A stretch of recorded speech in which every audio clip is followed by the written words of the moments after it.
Going on, guys? It's Surfcast in the Island, and today I'm going to be talking about the current state of the striped bass industry and my views going forward on the issues.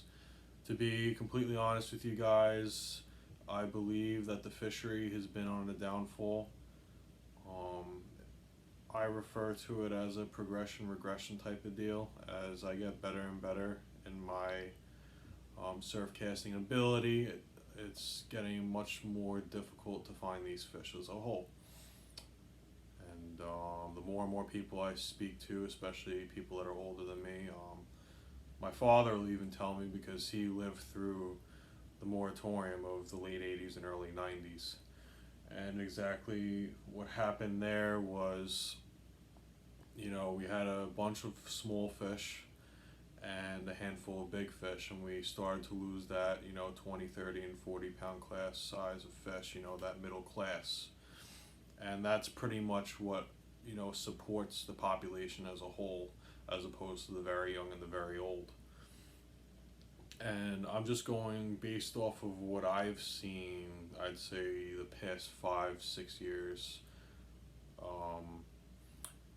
The best example I could give is go out into the ocean anytime in the spring, summer, and fall, and you see pods and pods of bunker just unbothered with nothing on them. Now rewind 5, 6 years ago, you could bet your life there would be at least bluefish on those pods, turning the water red from them chewing all the bunker up. And I keep bringing back the bluefish because they are so vital to the striped bass population, especially the cows. What I mean by cows, the bigger striped bass, that 30, 40, 50 pound class. Pretty much, if anyone hasn't been living under a rock and saltwater fishes, knows that the bluefish eat the lower half of the bunker, and they tend to stray away from the heads.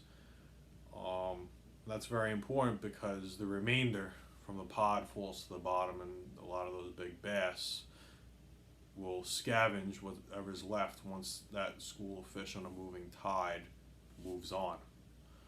So that's one change I've seen personally. Like I said, you don't see those big schools of bluefish anymore in the ocean like you used to. Again, this is speculation, but another change I've personally experienced on an individual level with my dad and his friend Chris is, we used to troll, well, we still do to this day. We troll outside of Deb's Inlet and Jones, and April, May, that time realm and that time of the season. And we would catch bass consistently anywhere from 20, 30, 40 and 50 feet of water, but typically in the shallow water. But the past couple years, within that 3 mile mark, if anyone knows, that's where you're supposed to catch striped bass. Anything outside of 3 miles south of the shore is illegal. The bite has been, I don't want to say non-existent, but it has definitely changed. It's not as many fish coming inshore during the spring months of the year. Again, this is just based on what I've seen and what I've experienced. A lot of the reports you see now are, guys are pulling fish in 60, 70, 80 feet of water. I even heard on the radio a couple times when guys were trolling ballyhoo for tuna, they were catching striped bass on the tuna grounds. And whether the reason being is there's not a vast population like there used to be that expands inshore, or that the rising temperatures of the seas are causing these fish to move deeper because they prefer the colder as opposed to the warmer water. But neither here nor there. It's a change, and it's a change nonetheless.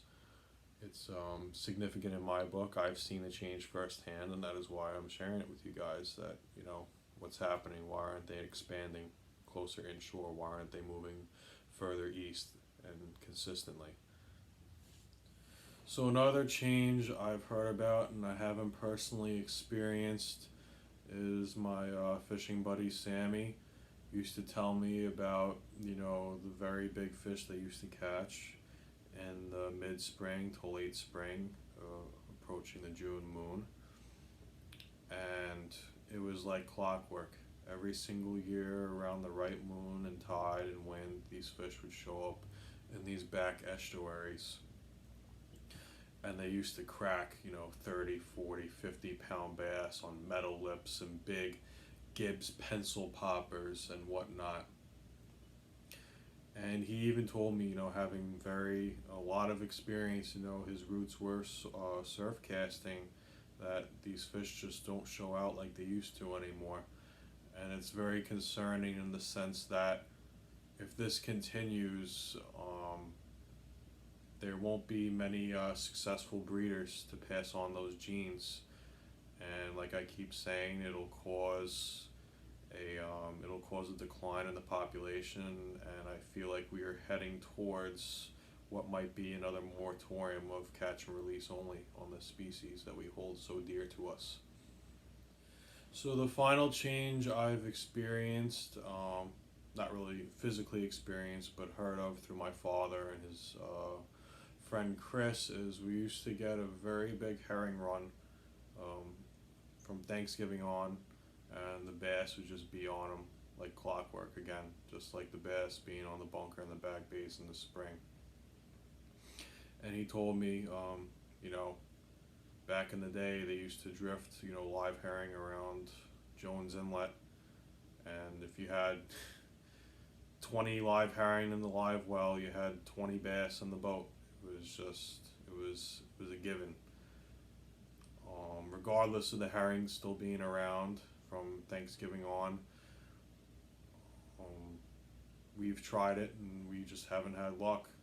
And that just goes to show you, people say, well, the bait's concentrated and the fish are concentrated on a single pod, and to me that's a bunch of crap, if you ask me, because then where do all these fish that entered Jones Inlet, what happened to them? Why aren't these fish expanding further west towards Rockaway? I don't want to quote Bill Wetzel, but he had, I think it was featured on Surfcasters Journal, he had a talk where he said, well, why are these fish not expanding to Maine? Why are a lot of the charter captains up there quitting their jobs? And it's not all coincidence, it's all based on pattern and malpractice. And I'll explain further as to what I think has to be done going forward. So in terms of the new bluefish regulations, I widely support them. It's only 3 per person as opposed to virtually unlimited per man.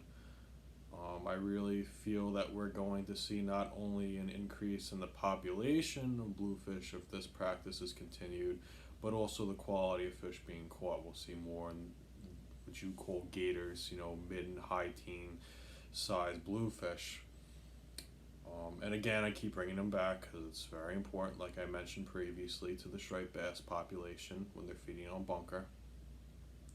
In terms of the striped bass regulations, I widely support them for my area, the southwestern shore of Long Island, mainly because it's now between 27, 28, and 35 inches. And I don't think it's coincidence, because this past fall I've seen and heard more 20, 30, and 40 pound fish caught from inlets in the open beach, and people are shocked. And to be honest, I'm not shocked, because you imply these new regulations on people, and you'll just see the results. It's common sense, it's not rocket science. You're keeping a very specific class of fish, and you're preserving those 20, 30, and 40 pound class fish. Do I believe that the slot limit is going to be there forever? No, because then you'll totally wipe out that 28 to 35 inch class of fish local. So it's always a give and take type of situation, I believe. Not everyone's going to be happy, not everyone's going to get what they want, but I think it's going to cycle. It's going to be between, a slot limit, possibly they'll go back to a fish over 27 inches, or again, The other possibility is, which would be the best case, which I highly doubt, and I'm very what's the right word? I'm not very confident in happening, would be a moratorium of catch and release, because for political reasons and whatnot, this fish just has such a high market value that they won't shut down the industry, as I would like for them to do. But going down the road, I have a very optimistic approach to this year as opposed to the downfall that I've seen throughout the years of these fish declining. I really feel this spring and fall we're going to see an influx and a very productive spawn in terms of the Hudson and Chesapeake. I could actually, you could hope at least. But this pretty much concludes my discussion. If you guys like the video, please like, comment, and hit that subscribe button. Thank you.